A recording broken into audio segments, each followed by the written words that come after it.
अब आप गीता जी के 7वें अध्याय के 15वें श्लोक में स्पष्ट कर दिया कि जो ब्रह्मा विष्णु महेश तीनों गुणों की पूजा तक सीमित हैं, ये राक्षस स्वभाव को धारण किए मनुष्यों में नीच दुष्कर्म करने वाले मूर्ख मेरी पूजा भी ना करते। अब पुण्यात्माओं या अंधेरे की लालटेन बार बार दिखानी पड़ेगी, नहीं तो कोई भक्त बैठा होगा धक्का लगेगा उसका, महसूस करता है कि ब्रह्मा विष्णु महेश रजगुण कैसे हैं, तमगुण कैसे हैं, सतगुण कैसे हैं। ये इनके इतिहास में लिखा है, इसलिए देखो। अब देखिएगा श्रीमद् देवी भागवत संस्कृत सहित, वो केवल हिंदी में है, गीता प्रेस से प्रकाशित। ये देखो,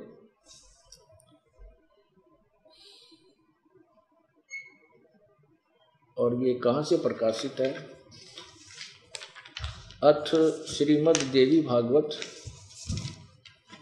सभाष्टिकम सहमात्यम, खेमराज से कृष्णदास प्रकाशन बंबई।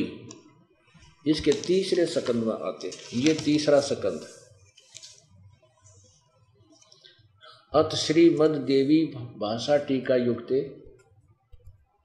तृतीय सकंद प्रारंभ थे, और इसमें 11 पृष्ठ पर आप देखिएगा। ये पृष्ठ नंबर 11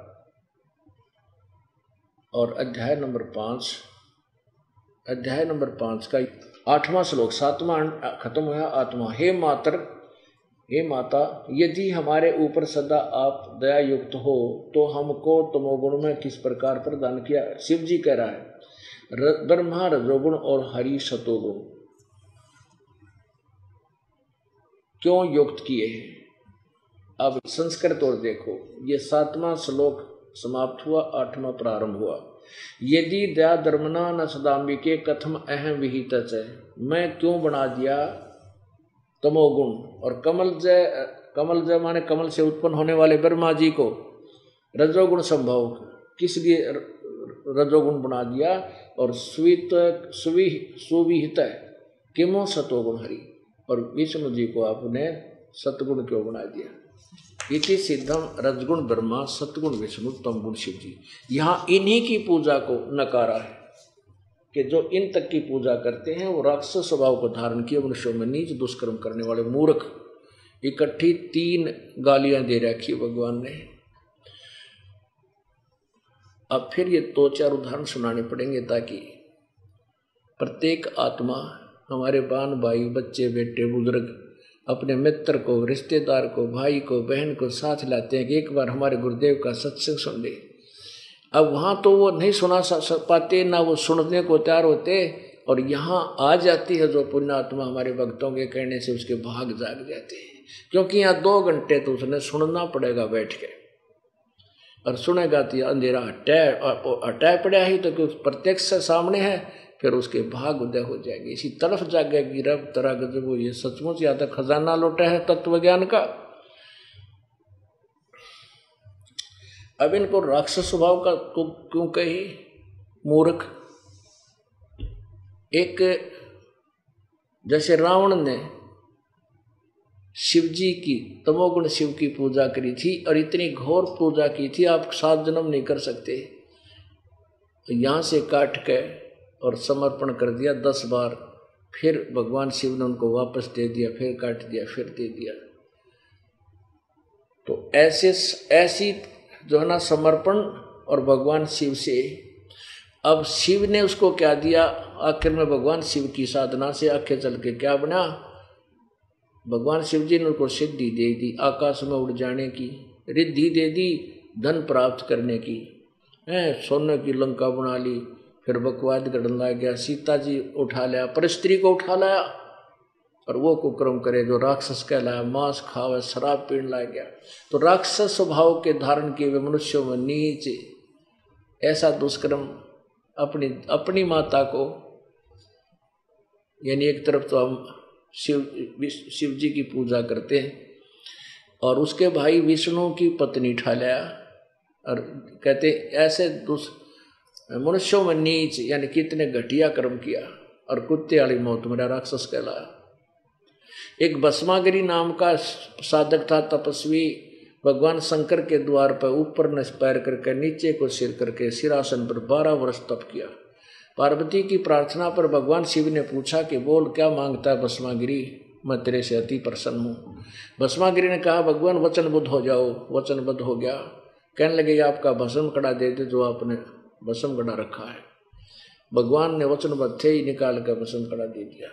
ज्यों ही उस खड़ा हो गया वो फिर, और ज्यों ही भस्म कड़ा हाथ में आया उस भस्मागिरी के दुष्ट आत्मा के, उसी समय कहने लगा ओले शंकर होशियार तुझे मारूंगा और पार्वती को पत्नी बनाऊंगा।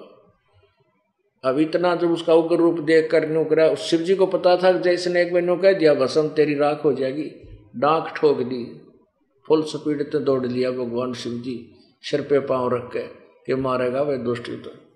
और भस्मागिरी पीछे पीछे और हमारे अजरो अमर भगवान आगे आगे भाग रहे हैं। मृत्युंजय कालंजय सर्वेश्वर महेश्वर। अब भगवान ने पार्वती रूप बनाया, आगे जाके खड़ा हो गया कि क्यों भाग रहा है, आजा बस भस्मागिरी। अब भस्मासुर कहलाया, भस्मागिरी की जगह भस्मा असुर, असुर माने राक्षस। वो भगवान बोला पार्वती रूप में के आजा क्यों भाग रहा है, वो तो तेरे निकट आने से रहा, तो भागा जा रहा डरता, आजा रुक जाओ। रुक जाओ तो पार्वती का मारा था खाड़े कर ही रहा था। अब भगवान रूप में पार्वती रूप में बोले कि कुछ डांस डोंस करके देखा मुझे ताकि मैं तेरे से प्रसन्न हो। वो कहने लगा भस्मागिरी कि मैं तपस्या करने वाला संत साधु हूँ, मैंने डांस करना नहीं आता। पार्वती रूप में भगवान बोले ला मैं सिखाती हूँ तुझे, इस पैर ने आगे कर, इसने पाछे कर, इस हाथ को ऊपर ला, इसको यूं कर, इस हाथ को और ऊपर कर। वो तो बोली बूझ हो रहा था कति अंधा, उसने कहा और ऊपर कर, और ऊपर जब सिर पा लिया ना, जब कह दिया भस्म, और भस्मागिरी मारा। जब उस अजरो अमर भगवान का पीछा छूटा, जब उसका दिल धड़कना डटा किसका, भगवान शंकर जी का, फिर वो वापस आए। अब परमात्मा ये हमारे पवित्र गीता जी का ज्ञान को समझना बालकों का खेल नहीं है, ये कोड वर्डों में है, क्योंकि चारों गीतों का, चारों पवित्र चारों वेदों से मोटे मोटे हैं, उनका संक्षिप्त वर्णन है। संक्षिप्त वर्णन कोड वर्डों में अधिक ही दिया जाता है, तभी वो इसमें आया है। और इस तत्व ज्ञान को तत्वदर्शी संत ही बताएगा, ऐसा गीता जी के अध्याय नंबर 4 के श्लोक 34 में स्पष्ट किया है। अब रजगुण ब्रह्मा की साधना हिरण्यकशिपु ने की थी, सिद्धि प्राप्त कर ली, अपने बेटे का दुश्मन बन गया, राक्षस कहलाया।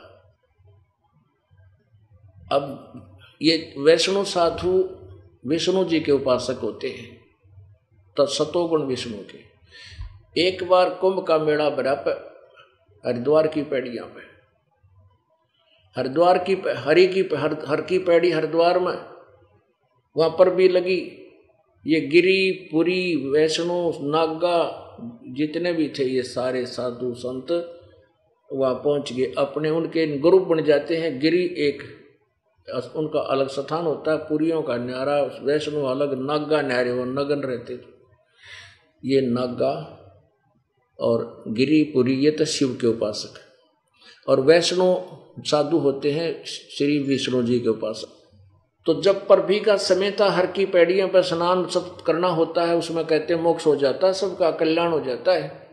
सबसे पहले वो नागा पहुंच गए, कति नंगे रहते हैं निवस्त्र, वो पहुंच गए पूरी की हर की पैड़ियों के ऊपर छा गए, स्नान करने के लिए तैयार हुए। पीछे थे वैष्णु विष्णु वाले उपासकों का, साधुओं का, सतोगुण वाले का आगे टोल। उन्हें देखा घर की पैड़ी के ऊपर तो ये सरड फर्ड खड़े हैं नंगे ना, और उन आके कहा और नागाओ पहले हम नहाएंगे, हम सर्वश्रेष्ठ हैं, तुम बाहर आओ। अब नागा बोले हम सर्वश्रेष्ठ हैं, हम त्यागी और बैरागी हैं, हम नी इच्छा हैं, हम वस्त्र तक नहीं धारण करते और हम सबसे श्रेष्ठ हैं, हम प्रथम स्नान करेंगे। वैष्णु साधु बोले तुम बाहर मर लो नकम्यो, नहाना न धोना, टट्टी के हाथ भी ना धोते, शर्ट फट राख लपेटे, तुम कहेंगे श्रेष्ठ। कहने का भाव ये है कि उस प्रथम स्नान करण पर लट्ठम लट्ठा मोगरम मोगरा तलवार निकाल लिया, जो हाथ में आ जाए वह ठोक दें। यानी 25,000 हुए त्रिगुण उपासक, तीनों गुणों के उपासक हुआ, आपस में कट कर मर गए थे आत्म कल्याण करान, अपना कल्याण कराए।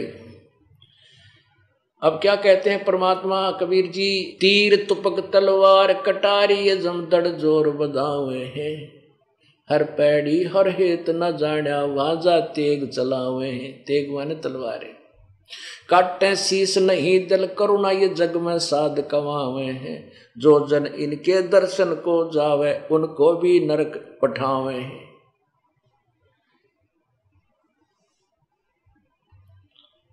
पुण्यात्मा इन्ना महात्मा क्या करते इन आम जनसाधारण आदमी अच्छे, जैसे कोई स्नान कर रहा हो किसी घाट पे वैसे स्वाभाविक कर दो। एक आदमी और आ जाके भाई मैं भी नहा लूं, अका जा, भीड़ सीड़ सी करके उसको भी स्थान दे देते हैं। ये उनते भी बूढ़े और कहा महात्मा और महापुरुष, इनसे इनके दीक्षा लेकर बता इनका अनुयायियों का क्या होगा।